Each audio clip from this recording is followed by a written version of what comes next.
Kaizer Chiefs will face Chippa United in the Netbank Cup draw in 2 weeks' time at FNB Stadium, unless they decide to take the game to Polokwane or Durban. We'll wait and see about that one. But today, we were also going to talk about the transfer that failed last night, and also going to talk about the overall transfer window and how Kaizer Chiefs actually did. And you might like it or you might not like what I have to say. Hello and welcome to Khosi Nation Fan TV. I am Pelo, I am your host, and this is where fans meet and talk about Kaizer Chiefs. Khosi Football Club. Just a side note on the Netbank Cup, I think that it's not that heavy yet, and I think that we'll need a team of Chippa United's quality to kind of prepare for the quarterfinals, because we are winning that game. We all know that, right? And also let me know in the comments, do you think the Chiefs will be winning the Netbank Cup, or at least they'll be progressing to the next round of the Netbank Cup? Let me know on the comment section. Now, let's obviously talk about Ubonganisem. So Ubonganisem, it was set. SABC Sport had reported that it was going to Makesi, and he was. And the papers were signed from Kaizer Chiefs' side, and the player had done medicals. It was just all sorted. The problem is, Makesi failed to basically let go of some of the players. And since they're going to be paying part of the salary of Bongansem, then they were like, we can't afford to bring him on now because, well, we're still paying these guys their salaries. So that's how the move fell through, which means now Chiefs have Usem. And we're talking at the stadium, and someone actually said that, I don't know where they took this from, but he also said something that was accurate about Chiefs, that they were going to announce players on Monday. So maybe trust him a bit. He said that apparently the guy is no longer training with the main squad. There's just some players who are already discarded of sorts. So I don't know how true that is. It might not be true. So I don't know what his role is gonna be, because Nabi, we know he gives people chances. But let's talk about the window. What actually happened? So Kaizer Chiefs signed with Thabo Cele only because his club had decided that, hey, since you had an emergency, an emergency at home, so go and stay there because someone is sick. And then Chiefs pounced on that. So now, I appreciate that. I appreciate the fact that when an opportunity presents itself, Chiefs were able to pounce on it. Now, Chiefs were also looking to sign Ulilepo, so they were offloading Usaile, and they were like, oh, wait, we could actually jump on this chance and get a striker from SuperSport. Now, that's opportunistic again, which you appreciate if a team sees an opportunity and they utilize it. But that means Kaizer Chiefs were successful in making one transfer that they were intentional about, and that is Ofulilepo. Now, me being an overthinker, I looked at that and I'm like, we had an opportunistic transfer window, because if Thabo Cele's team had not let him go and allowed him to sign with the South African team, if SuperSport had not allowed us to sign their striker, which is Otashik Morris, that means Chiefs would have ended this window with just one signing. Now, as I said, I appreciate the fact that they were able to take the chance when it presented itself, but that means, Tina, we are reactive and not proactive. It was chances that presented themselves and then we jumped on them. It wasn't we initiated the whole thing and then it happened. Now, I'm not trying to be negative. I'm just saying that I don't like the fact that we jumped on opportunities. I prefer that we create opportunities, because we knew very well since the beginning of the window who we needed. So why did we have to wait until opportunities were there for us to then sign those players?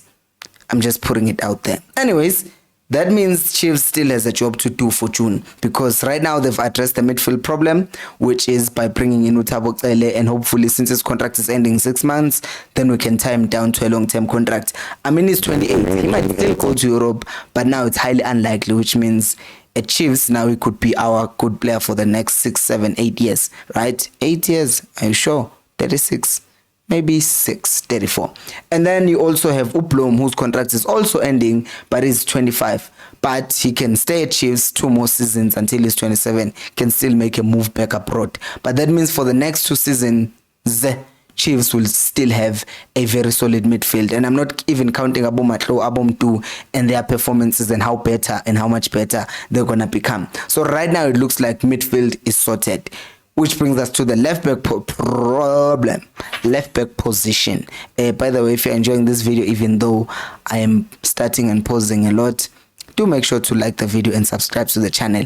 And now, yes, I'm going to start making those videos of analyzing games, because it would have been pointless for me to make a video about analyzing a game while people just wanted to hear transfer news. So now when I get time, because I'm always tired these days, I'm going to start posting those videos. Now, left back problem, we know that they were linked with Mohamed Hussein, whose contract is ending in June. Hussein is playing for Simba, and he's been with them for the longest time. Maybe end of the season, Chiefs would be able to get him as a free agent. We know they are very good at doing that. So that might be happening. But I also saw that Udove is training with the team, which is perplexing to me. Well, he still is a Kaizer Chiefs player, but the thing is, the only way that Dove plays, since he's a foreign player, because he's not been registered as a South African player, is by the PSL approving that Utitlokwe is a South African, because now he's played 5 seasons in a row in South African football. So according to the rules, he can now be registered as a South African player.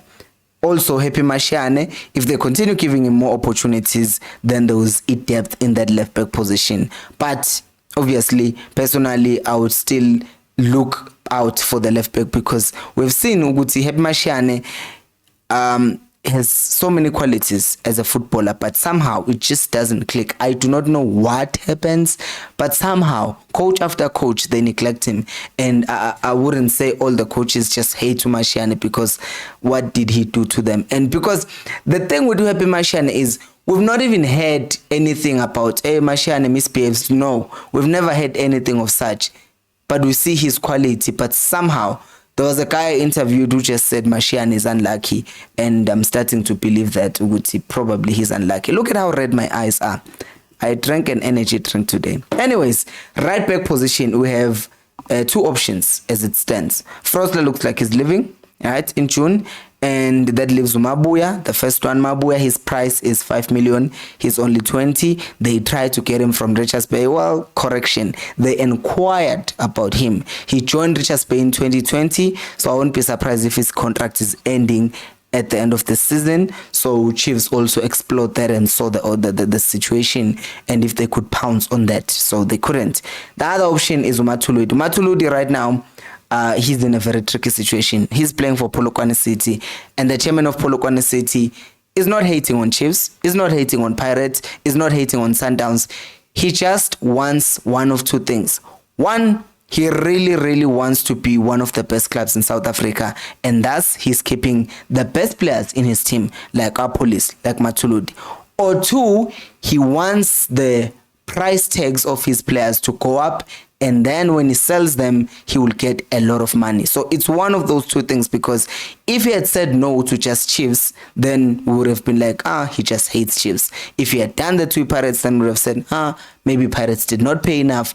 Or if he had done that to Sundowns, maybe we would have said, no, he's trying to exploit them for more money. But now he said no to everyone. And he did not even try to say, yeah, Pirates came, we rejected them. Sundowns came. He did not even try a bidding war. In fact, the guy, even, it's reported that he switched off his phone. So he clearly does not want to sell his players for one of those 2 reasons that I've already mentioned. But from now on, which position do you think the Chiefs still need to strengthen? Do let me know down on the comment section below, and your thoughts on where Chiefs will end up with this Netbank Cup thing. Thank you so much for watching, and until next time, remember, equals Alpelu Moy. Yo, I am